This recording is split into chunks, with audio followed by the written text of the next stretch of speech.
afternoon, everyone. Yesterday was a big night for America and a big night for the Democratic Party, as candidates across the country, up and down the ballot, decisively defeated MAGA Republicans in an extraordinary rejection of the extremism that the American people have been experiencing since day one of Donald Trump's presidency, and an embrace of the Democratic vision to make life better for everyday Americans. As Democrats, we will continue to make clear to the American people that you deserve better, and that we're focused on driving down the high cost of living, fixing our broken healthcare system, and cleaning up corruption in the Congress, in the courts, and in the White House, so we can actually deliver an America of the people, by the people, and for the people. Democrats have all of the momentum in the world. Republicans woke up this morning and realized that they are no longer in a 2024 electoral environment. That's over, and they're done. They've lost any temporary progress that they've made with working class Americans, gone. Any progress that they've made with the Hispanic community, gone. Any progress that they've made with younger Americans, gone. Because the American people have had enough of the extremism, enough of the lies, enough of the broken promises, enough of putting the wealth and the excess in the face of the American people. Most recently, what was on display down in Trump's luxury resort in South Florida, enough of the excess, the corruption, and the lack of focus on the issues that matter. Democrats in the House will continue to lead on the issue of affordability, will continue to lead on the issue of health care, and will continue to lead on the issue of making this great country the best version of herself. And our field general leading the charge in connection with what will happen next November when Democrats take back control of the United States House of Representatives is the DCCC Chair, Susan DelBene.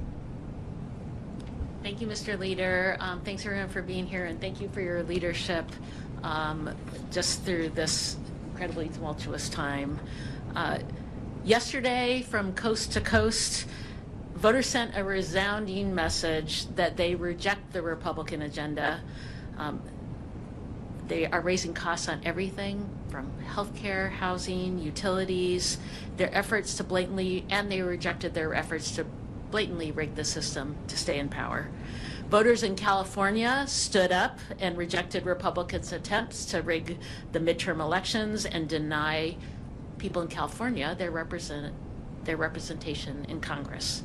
California was significant because it showed that voters won't let Republicans cheat their way to win. The passage of Proposition 50 is a victory for free and fair elections.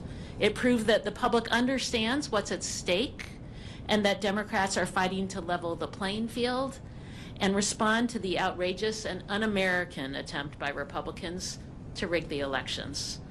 The Prop 50 vote also sends a message that while we didn't ask for this fight, that Democrats and the American people are ready and willing to fight back against this Republican scheme. Whether it's California, Virginia, Maryland, Illinois, or other states, we are prepared to fight back on every possible front, every step of the way. Last night's results also affirmed what we've been building here at the DCCC all year is the right recipe to win in 2026.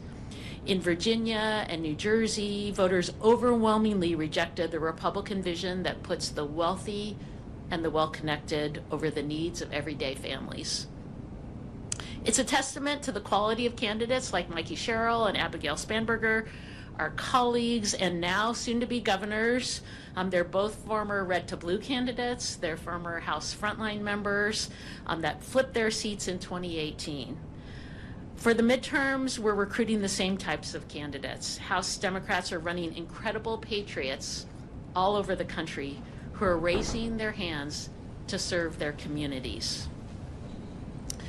They come from different backgrounds, different walks of life, but they are all united in their shared singular passion to fight for their communities, to make a difference, to work to lower costs and to improve the lives of working families. And they are ready to work hard. We cannot take anything for granted, and our candidates are out there working hard for every vote.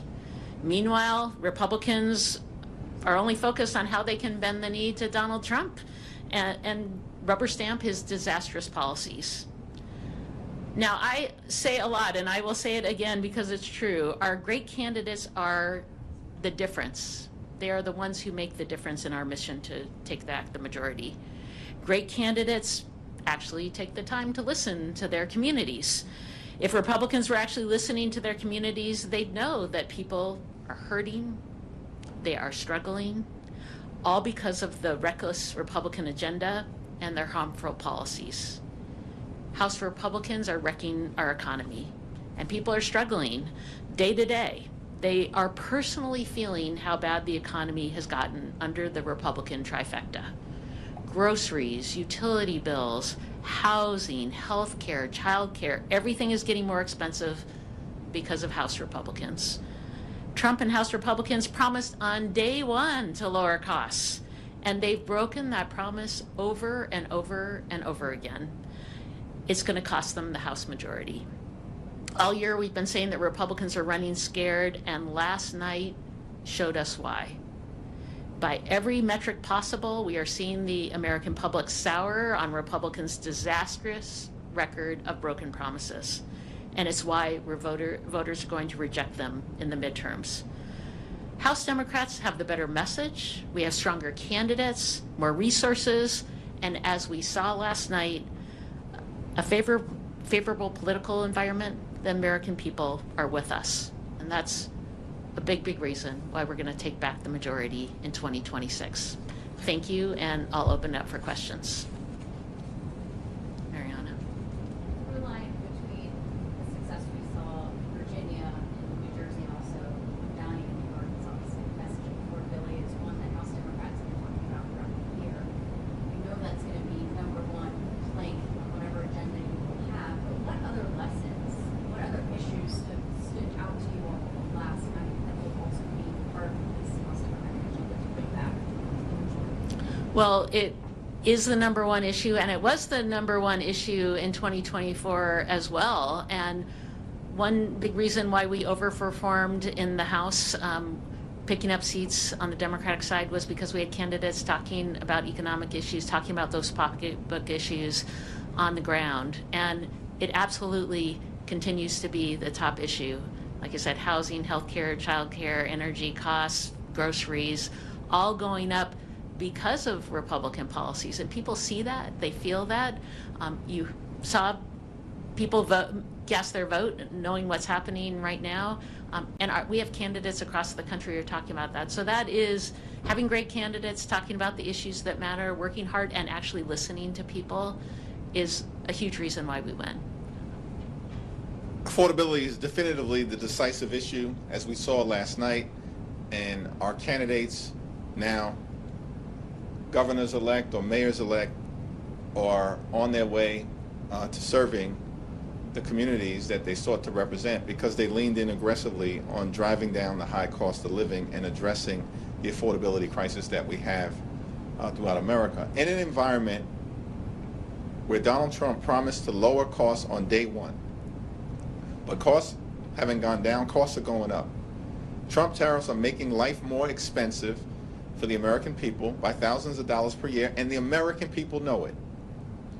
Housing costs are up, child care costs are up, grocery costs are up, electricity bills are through the roof, and now throughout this 36-day Trump Republican shutdown, The American people know that for tens of millions of folks, their healthcare premiums, copays, and deductibles are about to skyrocket at levels that will make accessing a doctor unaffordable for them because of the Republican refusal to extend the Affordable Care Act tax credits. And so we're in an environment where Democrats are going to continue to lean in on lowering the high cost of living because America's too expensive right now, and continue to make clear that Republicans haven't done a damn thing to make their life more affordable. And in fact, they've done the opposite, which is to make life more expensive for working class Americans, middle class Americans, and everyday Americans.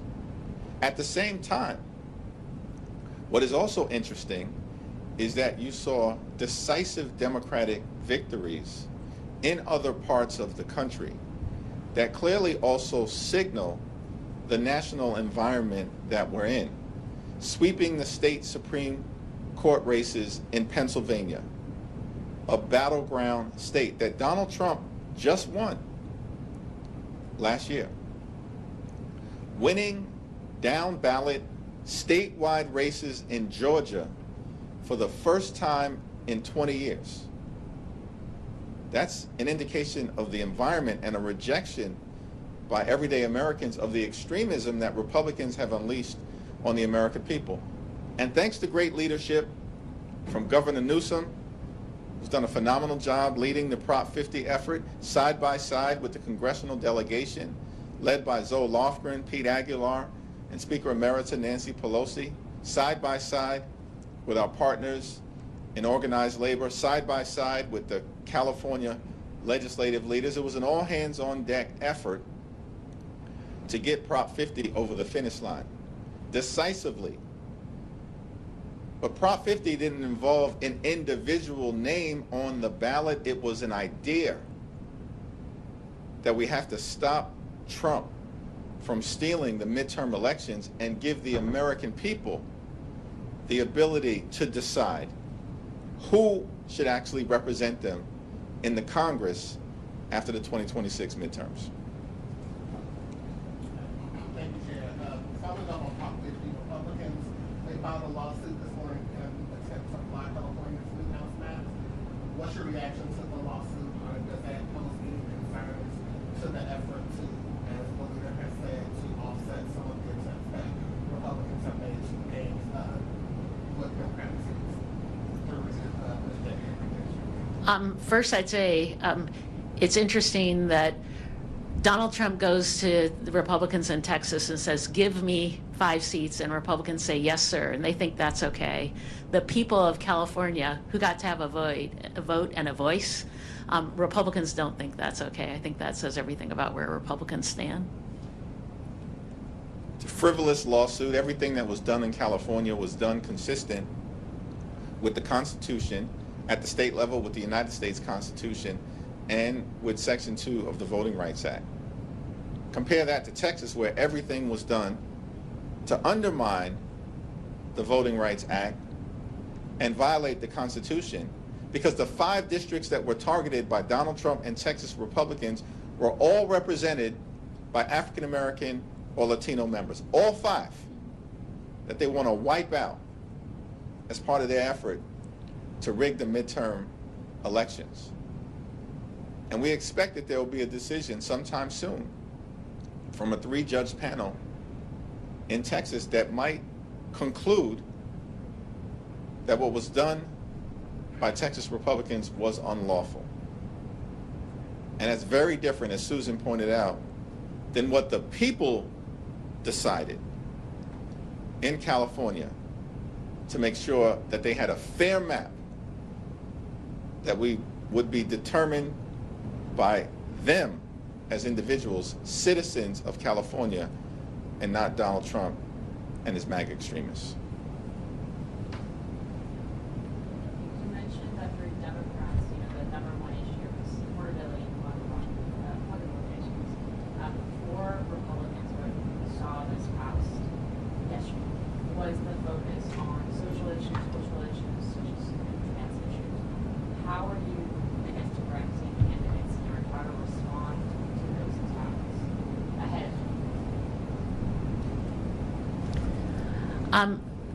Candidates talking to people on the ground, talking the issues that matter, taking issues head on. That's how we win in purple districts. And we have candidates doing that. You saw that with Abigail Spanberger and Mikey Sherrill in their races. Talking about Republicans have nothing to talk about. They are not talking to people about the issues. They're focused on the pocketbook issues that are impacting their communities. Mikey Sherrill, Abigail Spanberger, great examples, but across the board, talking about issues, taking things head on, and I think that's why their campaigns were so strong. And we saw this last cycle too, folks talking straight on to issues that Republicans were raising, talking to their communities, having authentic leaders who stand up for their communities. That's how we win. Abigail Spanberger focused on 3 issues: affordability, as it relates to housing and healthcare and utility prices. She focused on job creation in a state where Donald Trump and his administration have attacked the people of the Commonwealth of Virginia and have caused the economic growth that should otherwise be taking place to collapse, and that in fact is occurring under a Republican governor in Virginia as well. And then Abigail focused on the highest quality education for the children of the Commonwealth of Virginia. Abigail Spanberger focused on the issues that matter. Here's what Republicans did. They spent tens of millions of dollars trying to weaponize the transgender issue. It failed. And they spent tens of millions of dollars criticizing Abigail Spanberger for deeply inappropriate text messages that were sent by the Attorney General candidate, but not a dime in actually talking about what they would do for the people of Virginia, because Republicans have nothing but a failed track record and a bankruptcy of ideas. But that playbook failed spectacularly. In fact, the Democratic candidate for Attorney General won, and it wasn't even close by the standards of Virginia, 5 points, let alone Abigail Spanberger winning by 15. So this guilt by association playbook spectacularly failed because Democrats are staying focused on the issues. In 2018, it was pretty controversial when the Decisive leadership got involved in primaries. There's a lot of crowded primaries for open Democratic seats right now. There's a lot of crowded primaries to take on vulnerable Republicans. There's a lot of insurgent candidates challenging incumbents. What is the Decisive's policy going to be when it comes to influencing those primaries?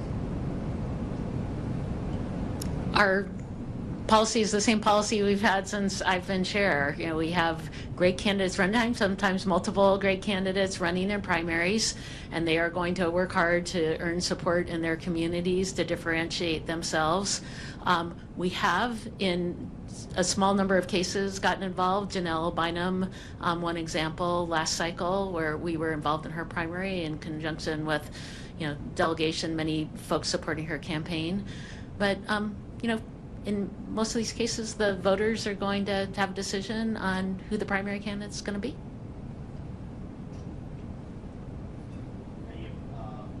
Senator Sanders, just to follow up on that question, a short time ago, was asked about particularly primaries. He said, of course, there's a division within the Democratic primary. How do you guys think about some of these competitive primaries when it comes to, trying to forward a unified message going ahead? Well, the DCCC focuses on swing seats, defending our frontline incumbents, all of whom are on their way to winning re-election, and flipping red seats blue.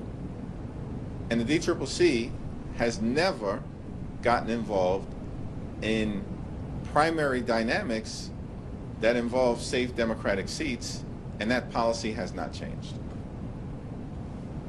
Thank you. Earlier today, President Trump said the shutdown had probably hurt Republicans in elections, especially in Virginia. I'm wondering if that gives you any encouragement that this could kind of bring Republicans to the table for negotiations to have a shutdown. The responsible thing to do, and this has been the case since October 1st, is for Donald Trump, Mike Johnson, and John Thune to sit down with Democrats on Capitol Hill who represent half the country so we can reopen the government, enact a bipartisan spending agreement that actually makes life better for the American people, including as it relates to driving down the high cost of living because America is too expensive, and decisively addresses the Republican health care crisis that is crushing people all across America.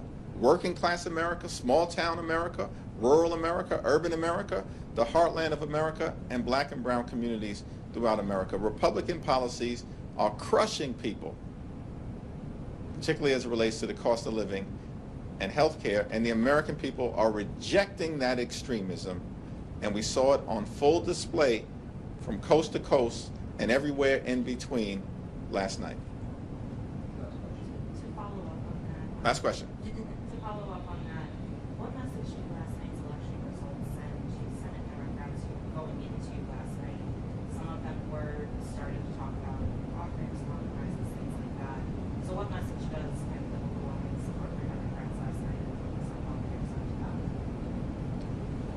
Well, we've said from the very beginning that we will consider anything in good faith that emerges from the Senate that is bipartisan in nature, that reopens the government, that decisively addresses the Republican health care crisis, particularly as it relates to extending the Affordable Care Act tax credits, and that actually involves a spending bill that makes life better for the American people, not worse, which is why we have continued to maintain, and Senate Democrats have shown great leadership, led by Chuck Schumer, that we will not support a partisan Republican spending bill that continues to gut the health care of the American people.